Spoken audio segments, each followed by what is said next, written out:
ஹர ஹர சங்கர ஜெய ஜெய சங்கர ஸ்ரீ காஞ்சி காமாட்சி சங்கர. உனது வாழ்வில் கஷ்டத்திற்கு மேல் கஷ்டமும் அடிக்கு மேல் அடியும் உனது வாழ்க்கையில் விழுந்து கொண்டே இருக்கிறது என்றால் நீ கட்டாயம் இந்த சூரிய நமஸ்காரத்தை காலை எழுந்தவுடன் இவ்வாறு செய்வதால் உனது விதியையும் அது மட்டும் அல்லாமல் உனது வாழ்க்கையுமே சூரிய பகவான் உன்னிடம் கூடவே இருந்து வாழ்க்கையும் மாற்றி அமைப்பார் என்று பெரியவா அவர்கள் அவரை சந்திக்க வந்த பக்தரிடம் கூறியிருக்கிறார்.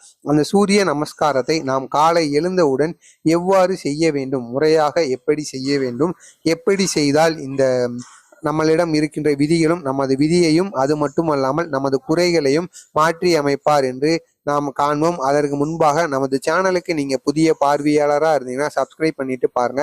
அப்போதான் பெரியவா பற்றி நம்ம அப்டேட் பண்ணிக்கிற அனைத்து வீடியோக்களும் தொடர்ந்து உங்களுக்கு வந்து கொண்டே இருக்கும். நம்ம பெரியவா கூறிய அனைத்து விதமான எளிய பரிகாரங்களை தொடர்ந்து பதிவிட்டு கொண்டே தான் இருக்கிறோம். மறக்காம நம்ம சேனலை அதை பார்த்து நீங்களும் தெரிஞ்சுக்கோங்க. உங்களுக்கு ஏதாவது சந்தேகங்கள் இருந்தால் கமெண்ட் வாயிலாக கூறவும். அதாவது காலையில் எழுந்தவுடன் நீங்கள் சுத்தபத்தமாக குளித்து விட்டு தான் இந்த செயலை செய்ய வேண்டுமாங்க. இந்த செயலை நீங்கள் செய்வதற்கு மிகவும் முக்கியமாக குளிக்க வேண்டுமாம். இதை நீங்கள் எப்படி செய்ய வேண்டும் என்றால், உங்களது வீட்டில் கணவன் இருக்கலாம், மனைவி இருக்கலாம், அம்மா அப்பா குழந்தைகள் யாராக இருந்தாலும் காலையில் 6 மணியிலிருந்து 6:30 அல்லது 7 மணிக்குள் நீங்கள் இதை செய்ய வேண்டுமாம். காலையில் வீட்டில் இருக்கிற அனைவருமே, குழந்தைகளாக இருந்தாலும் சரி, அனைவருமே குளித்து விட வேண்டும்.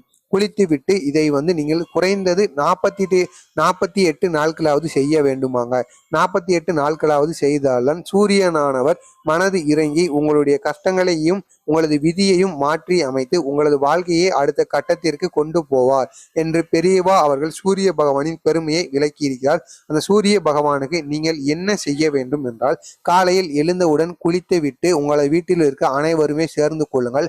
சேர்ந்த பிறகு உங்களது வீட்டில் நீங்கள் டீ குடிப்பதற்காக சில்வர் கிளாஸோ ஏதாவது ஒரு கிளாஸ் வைத்திருப்பீர்கள் அல்லவா, அந்த கிளாஸில் சரியாக அரை டம்ளர் தண்ணீரை எடுத்துக்கொள்ள வேண்டும். அரை டம்ளர் தண்ணீரை எடுத்துக்கொண்டு உங்களது வீட்டில் பால்கனியோ அல்லது மொட்டை மாடியோ இருந்தால் மிகவும் நல்லது. அங்கு சென்று கிழக்கு திசை நோக்கி நின்று கொள்ளுங்கள். நின்று விட்டு குளித்து விட்டுட்டு அதற்கு பிறகாக உங்களது வீட்டில் சாமி பூஜை அறையில் குங்குமம் எல்லாம் வைத்துவிட்டு சூரிய பகவானிடம் சென்று உங்களது வீட்டு மாடிக்கு சென்றீர்கள் என்றால் அங்கு நீங்கள் இந்த தண்ணீரை வைத்துக் கொள்ளுங்கள். அரை டம்ளர் தண்ணீரை வைத்துவிட்டு சூரிய பகவான் கிழக்கு திசை நோக்கி இருப்பார்கள் அல்லவா, அந்த திசையில தான் நீங்க இந்த தண்ணியை வைக்கணுங்க. தண்ணியை வச்சுட்டு கிழக்கு திசையை நோக்கி நின்று கொண்டு நீங்கள் உங்களோட குறைகளை கூறக்கூடாதுங்க. இதுல முக்கியமான ஒன்று, உங்களது குறைகளை கூறி நீங்க அளவே கூடாது. இதுல அதுதான் மிக மிக முக்கியமான ஒன்று. இப்ப நீங்க கூற வேண்டியது என்னவென்றால், உங்களுக்கு பண கஷ்டம் இருந்துச்சுன்னா, எனக்கு பணமானது வீட்டிற்கு வர வேண்டும், எனது மகனுக்கு கல்யாணமானது நடைபெற வேண்டும், எனது குழந்தைகள் நன்றாக வாழ்க்கையில் வளர வேண்டும், நன்றாக வாழ்க்கையிலும் வளர்ந்து நல்ல வேலைக்கு சென்று எங்களை காப்பாற்ற வேண்டும், வீடு கட்ட வேண்டும், உங்களுக்கு என்ன நிறைவேற வேண்டுமோ அதை நீங்கள் கேட்க வேண்டும். கட்டாயமாக உங்களது குறைகளை நீங்கள் மறந்தும் கூறக்கூடாதாங்க. இவ்வாறு கூறிவிட்டு அதற்கு பிறகாக எங்களுக்கு எல்லாம் கொடுத்த சூரிய பகவானே நன்றி என்பது போல நீங்கள் சூரிய பகவானுக்கு இதை அனைத்தையும் கூறிவிட்டு சூரிய பகவானுக்கு நன்றியையும் கூற வேண்டுமாம். இவ்வாறு கூறிவிட்டு அந்த தண்ணீர் இருக்கும் அல்லவா, அந்த அரை டம்ளர் தண்ணீரை நீங்கள் பருந்த வேண்டுமாம், அதாவது குடிக்க வேண்டுமாம். இவ்வாறு தொடர்ந்து நீங்கள் 48 நாட்களாவது செய்து வர வேண்டுமாம். இவ்வாறு சூரிய நமஸ்காரத்தை நீங்கள் செய்து சூரியனையும் கையெடுத்து கும்பிட்டு வணங்க வேண்டும். இவ்வாறு நீங்கள் காலையில் எழுந்தவுடன் சூரிய நமஸ்காரத்தை செய்வதால் உங்களுக்கு அன்றைய நாளன்று வரவேண்டிய அதிர்ஷ்டங்கள் எங்கும் செல்லாமல் உங்களுக்கே வரும். அது மட்டுமல்லாமல் உங்களது வாழ்விலும் பேரதிர்ஷ்டங்களும் நீங்கள் நினைத்து பார்க்காத அளவிற்கு உங்களை சேர்வதற்கு அதிகமான வாய்ப்புகள் இருக்கிறது.